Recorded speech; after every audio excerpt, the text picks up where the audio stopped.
Hello बच्चों, आज एक छोटा सा टॉपिक देखते हैं जो हालांकि एग्जाम्स में इतने तो नहीं पूछे गए हैं, बट हाँ इस पार्ट से जो है कुछ इंपॉर्टेंट टर्म्स है जो अक्सर एग्जाम में पूछे जाते हैं।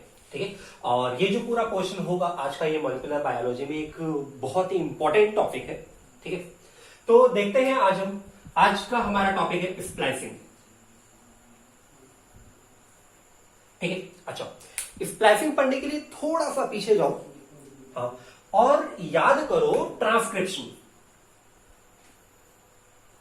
ठीक है, अच्छा तो ट्रांसक्रिप्शन जिस किसी भी पर्टिकुलर इंडिविजुअल में परफॉर्म हो रहा है, चाहे वो प्रोकैरियोटिक ऑर्गेनिज्म हो चाहे यूकैरियोटिक ऑर्गेनिज्म हो। ठीक है, तो ट्रांसक्रिप्शन जहां कहीं भी परफॉर्म होता है, एक्चुअली में परफॉर्म होता क्यों है?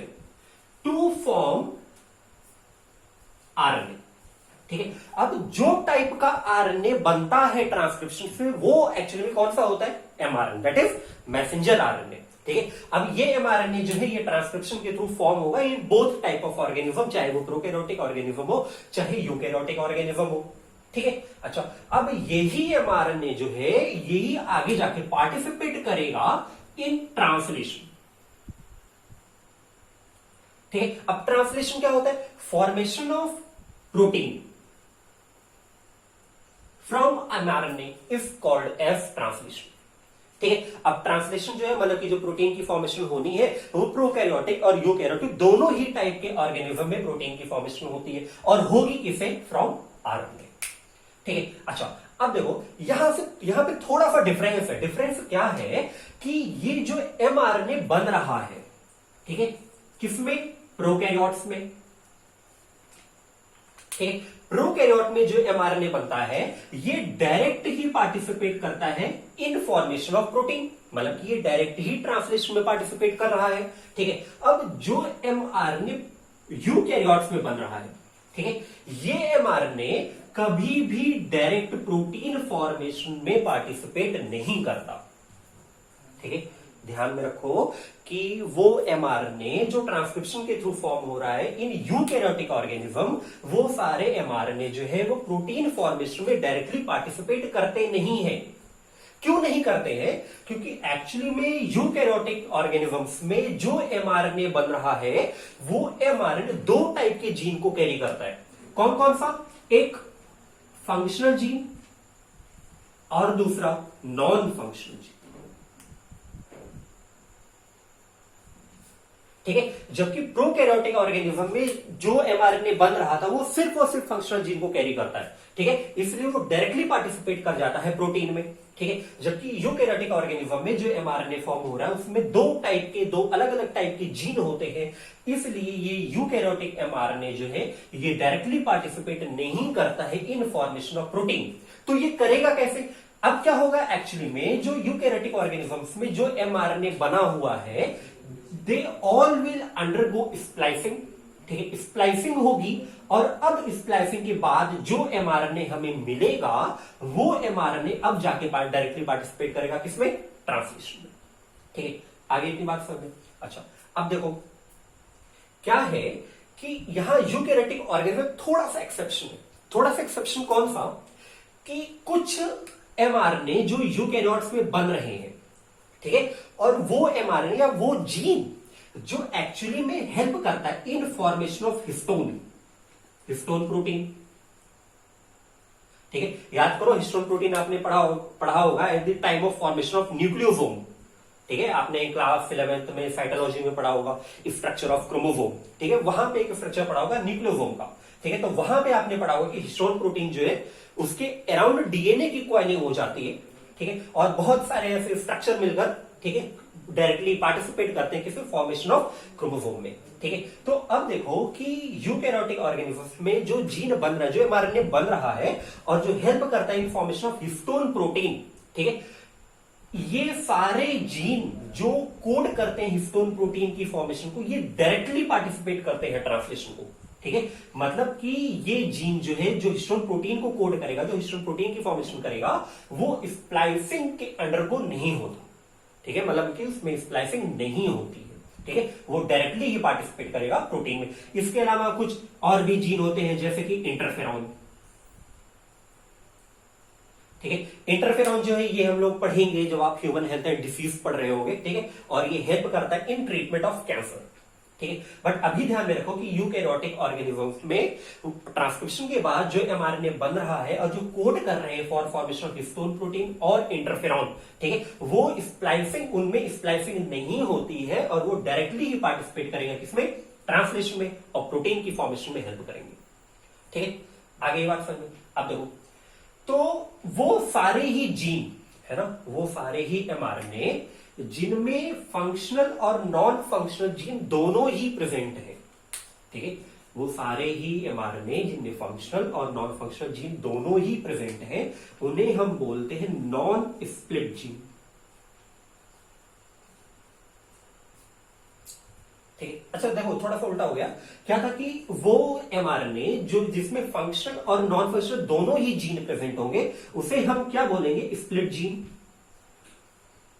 ठीक। और जिसमें सिर्फ और सिर्फ फंक्शनल जीन ही प्रेजेंट होगा उसे हम क्या बोलेंगे, नॉन स्प्लिट जीन, ठीक। तो ध्यान रखो कि जितने भी प्रोकैरियोटिक ऑर्गेनिजम्स होते हैं उनमें ट्रांसक्रिप्शन के थ्रू क्या बनता है, नॉन स्प्लिट जीन, और यूकैरियोटिक ऑर्गेनिजम्स में इन हिस्टोन प्रोटीन और इंटरफेरॉन के अलावा जितने भी एमआरएनए बनते हैं उन्हें क्या बोलते हैं, स्प्लिट जीन, ठीक है। और ये स्प्लिट जीन जो है इसकी डिस्कवरी करी थी शार्प एंड रॉबर्ट्स ने, ठीक है। आगे की बात सुनो, फिर अब देखते हैं कि स्प्लाइसिंग एक्चुअली में है क्या।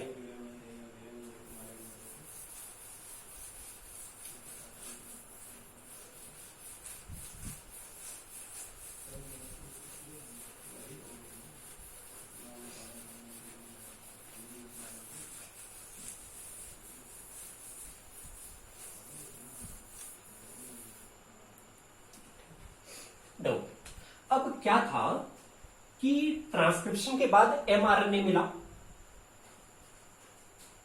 ठीक है, और इस एमआरएनए में functional and non functional,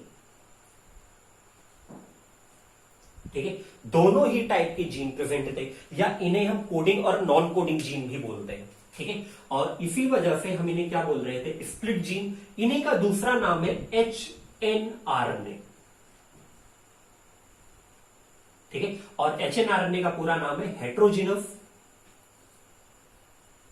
nuclear RNA, ठीक है, क्या नाम है, हेट्रोजीनस न्यूक्लियर आरएनए बोलते हैं हम उन सारे एमआरएनए को जो हमें ट्रांसक्रिप्शन के थ्रू मिलते हैं इन यूकैरियोटिक ऑर्गेनिजम्स, ठीक है। अब देखो, अब ये जो एचएनआरएनए होता है ये अनस्टेबल होता है, कैसा होता है, अनस्टेबल होता है, ठीक है। अब देखो क्या करते हैं हम,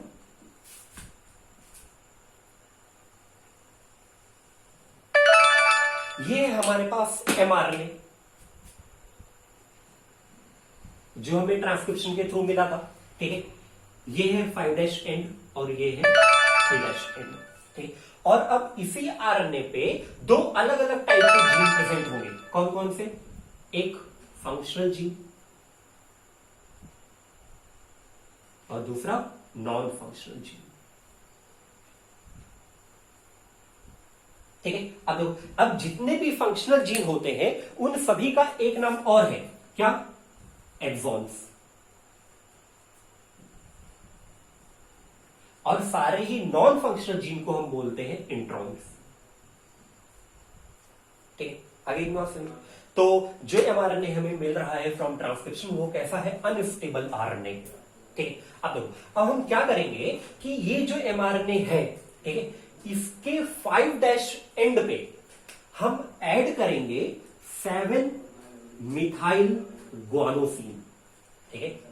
इस एमआरएनए पे जो अनस्टेबल है, जो हमें मिला हुआ है ट्रांसक्रिप्शन के, उसके 5' एंड पे हम ऐड करते हैं 7 mg कैप, ठीक है, 7 मिथाइल ग्वानोसिन, ठीक है, और इसी एडिशन को हम बोलते हैं कैपिंग, ठीक है। क्या बोलते हैं, कैपिंग। कैपिंग का मतलब क्या है, simply addition of 7 methyl guanosine on 5' end of mRNA, ठीक है। अच्छा, अब देखो इसी तरह 3' एंड पे, ठीक है, हम 200 न्यूक्लियोटाइड ऐड करते हैं, किसका, एडेनोसिन का, ठीक है।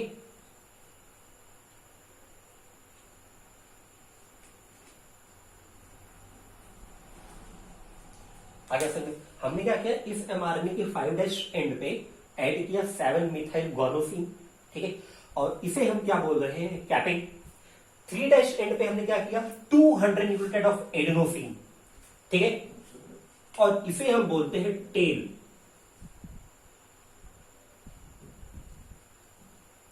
ये कुछ ऐसा हो जाएगा, ठीक है।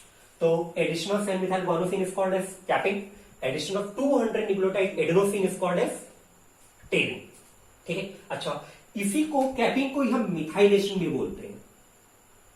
क्या बोलते हैं, मिथाइलेशन, या एडिशन ऑफ एडेनोसिन को हम बोलते हैं पॉली एडिनाइलेशन।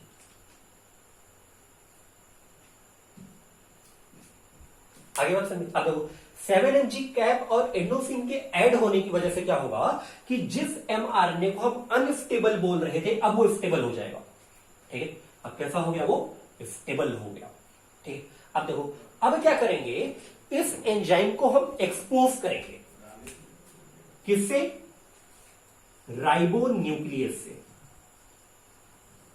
किससे एक्सपोज करेंगे, राइबोन्यूक्लियस से। और जब आप राइबोन्यूक्लियस से इस पूरे ही स्टेबल एमआरएनए को एक्सपोज करोगे तो क्या होगा कि ये राइबोन्यूक्लियस इन एमआरएनए में प्रेजेंट अलग अलग कोडॉन, अलग अलग जीन को कट करेगा, ठीक है। और कट करके क्या करेगा कि जितने नॉन फंक्शनल जीन है उन सभी नॉन फंक्शनल जीन को ये हटा देगा, ठीक है। मतलब कि इसने क्या कर दिया, इंट्रॉन्स को हटा दिया, ठीक है।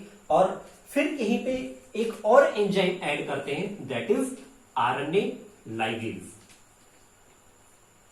ठीक है। अब ये लाइगेज क्या करेगा, जितने भी एक्सॉन से या जितने भी फंक्शनल जीन है, ये सारे ही फंक्शनल जीन को एक दूसरे के साथ क्या कर देगा, ज्वाइन कर देगा। अच्छा, ये ध्यान में रखो, पूरी बायोलॉजी में कहीं भी आ जाए लाइगेज टर्म, ठीक है, लाइगेज एंजाइम कहीं भी आ जाए, हमेशा ही ज्वाइन करने का काम करेगा। अगर आरएनए लाइगेज है तो आरएनए को ज्वाइन कर रहा होगा, डीएनए लाइगेज है तो डीएनए को ज्वाइन कर रहा होगा, ठीक है। तो राइबोन्यूक्लियस क्या कर रहा है कि ये जीन को कट कर रहा है, नॉन फंक्शनल को हटा रहा है। आरएनए लाइगेज क्या कर रहा है, ये फंक्शनल जीन को एक एक करके क्या करता जा रहा है, जोड़ता जा रहा है, ठीक है। और अब फाइनली हमें जो एमआरएनए मिलेगा, ठीक है, ये कैसा एमआरएनए होगा, फंक्शनल एमआरएनए होगा, ठीक है। हमें मिला कैसा था एमआरएनए, ये वाला एमआरएनए, ठीक है। आगे में तो यही है पूरा स्प्लाइसिंग का प्रोसेस, ठीक है, जिसमें हमने क्या कर दिया, सारे ही नॉन फंक्शनल जीन को हटाकर अलग कर दिया और सारे फंक्शनल जीन जो थे उनको हमने क्या कर दिया, ज्वाइन कर दिया, ठीक है। और अब ये जो फंक्शनल एमआरएनए हमें मिला है स्प्लाइसिंग के लास्ट में, यही फंक्शनल एमआरएनए आगे जाके ट्रांसलेशन में पार्टिसिपेट करेगा और हेल्प करेगा इन फॉर्मेशन ऑफ प्रोटीन, ठीक है। आगे जो आप इसमें कोई दिक्कत, अच्छा, अब बस छोटे छोटे टर्म्स है। छोटे छोटे टर्म्स क्या है कि ये तो कुछ प्रोटीन थे, ये कुछ एंजाइम्स थे जो हमने यूज किए स्प्लाइसिंग में, ठीक है। इसके अलावा एक एंजाइम और यूज होता है, FNRNP, और इन्हें हम बोलते हैं स्नब्स, ठीक है। देखो इनका नाम क्या है, small nucleo ribo nucleo protein. क्या नाम है, small nucleo ribo nucleo protein. ये कुछ एडिशनल प्रोटीन, कुछ एडिशनल एंजाइम है जो हेल्प करते हैं स्प्लाइसिंग में, ठीक है। अच्छा, अब देखो ये स्नब्स जो है, ठीक है, ये बाकी सारे एंजाइम के साथ मिलकर और इस एमआरएनए के साथ मिलकर एक कॉम्प्लेक्स की फॉर्मेशन करते हैं और उस कॉम्प्लेक्स को हम बोलते हैं स्प्लाइसियोसोम कॉम्प्लेक्स, ठीक है। आगे टर्म क्लियर कि स्नब FNRNP क्या है या स्नब्स क्या है या स्प्लाइसियोसोम कॉम्प्लेक्स हम किसे बोल रहे हैं, ठीक है। आगे इतनी बात ध्यान में। अब देखो, अच्छा थोड़ा सा सोचो, क्या था कि हमें एक ऐसा एमआरएनए मिला हुआ था ट्रांसक्रिप्शन के लास्ट में जहां पे एक उस आरएनए पे फंक्शनल जीन भी थे और नॉन फंक्शनल जीन भी थे। तो नॉन फंक्शनल जीन का क्या हुआ, एक्चुअली में क्या होता है कि जो एमआरएनए बना, ठीक है, वो बना कहां है, न्यूक्लियस में ही बना है, ठीक है। तो जो नॉन फंक्शनल जीन थे वो सारे न्यूक्लियस में ही रह जाएंगे, ठीक है, सारे फंक्शनल जीन जो है वो न्यूक्लियस में ही रह जाएंगे और कुछ टाइम के बाद वो डिग्रेड हो, डाइजेस्ट हो जाते हैं by help of enzyme nuclease, ठीक ठीक है। और जो फंक्शनल जीन है, जो फंक्शनल एमआरएनए है, ये न्यूक्लियस से निकलकर सेल के साइटोप्लाज्म में आएगा, ठीक है। और अब सेल के साइटोप्लाज्म में क्या परफॉर्म होगी, ट्रांसलेशन, और वहां पे क्या बनेगा, प्रोटीन, ठीक है। अच्छा, अब ये जो फंक्शनल एमआरएनए हमें मिल रहा है स्प्लाइसिंग के लास्ट में, इसे ही हम एक्सोनिक आरएनए भी बोलते हैं। हो गया ये क्लियर, ठीक है। तो ये था पूरा स्प्लाइसिंग, ठीक है। तो हमने क्या किया कि जो एमआरएनए हमें मिलता है ट्रांसक्रिप्शन से, ठीक है, हमने उसको मॉडिफाई किया, ठीक है, हमने उसको प्योर बनाया, उसमें सारे non functional genotype functional gene को ऐड किया, ठीक है, और हमें एक फंक्शनल एमआरएनए मिल गया या एक्सोनिक आरएनए मिल गया, जो आगे जाके क्या करेगा, प्रोटीन बनाने में हेल्प करेगा, ठीक है। आगे एक बात समझ, तो ये था पूरा स्प्लाइसिंग, ओके।